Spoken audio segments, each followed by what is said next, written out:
My number 2 is Steel Battalion Heavy Armour. Oh wow! On Kinect. But yeah, basically it is on Kinect. I went to Capcom on Friday as well and met Katoaka-san, the guy from he's actually from Capcom, actually. From Software is making the game, but he was from Capcom, the producer. He was a long-haired, middle-aged Japanese man who decided to dress in an army uniform and had a plastic grenade hanging off his belt, and he was amazing.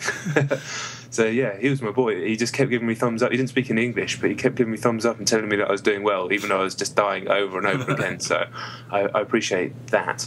As for the game, you remember the original Steel Battalion, that game with the ridiculous controller? Yes, a mate of mine had it, yeah. Did he? Yeah, isn't there a button that you press and it will delete all your saves or something? Yeah. You have to eject or something. So obviously that's not practical this day and age, but they've set out to make the first truly hardcore Kinect game, and they fucking succeeded.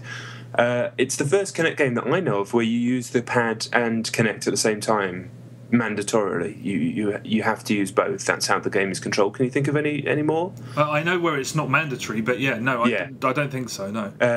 And you pilot this big vertical tank mech thing, use the sticks to move around and the triggers to fire as per usual, but everything else is done with Kinect. And at first it was a bit unwieldy, and to be honest, when I was at my demo, they had it on one of those Microsoft demo pods with the quite small screens. Yeah. And Kinect, you have to be a fucking mile away, so I couldn't actually really see what I was doing. But on the big telly at home, it's not going to be a problem.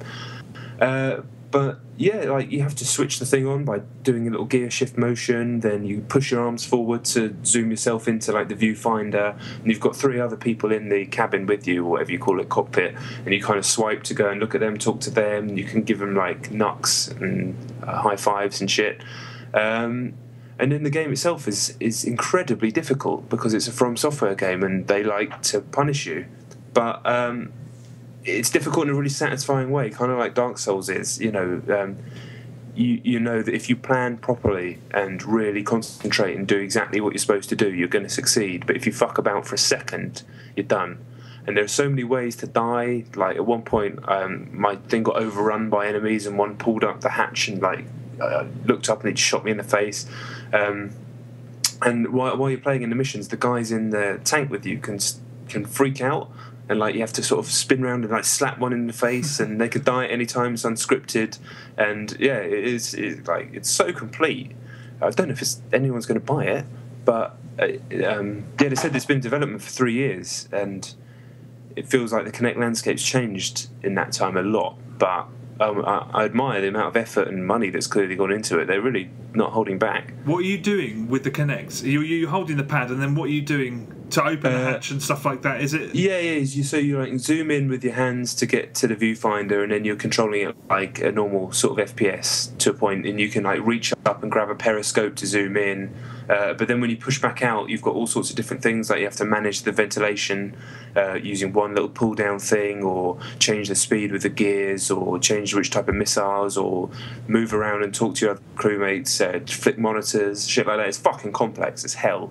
But after about an hour, it was the Kinect controls were working pretty much every time I wasn't fighting with them. And it didn't feel like anything I've ever played ever. That's probably the best thing I can say about it. When is it coming out? June. Wow, that sounds... Wow, I'm all over that. That sounds tremendous. Yeah, don't get me wrong, it is properly hard, and you have to really, really spend some time with it to even be able to do the first level. But yeah, I was mightily impressed.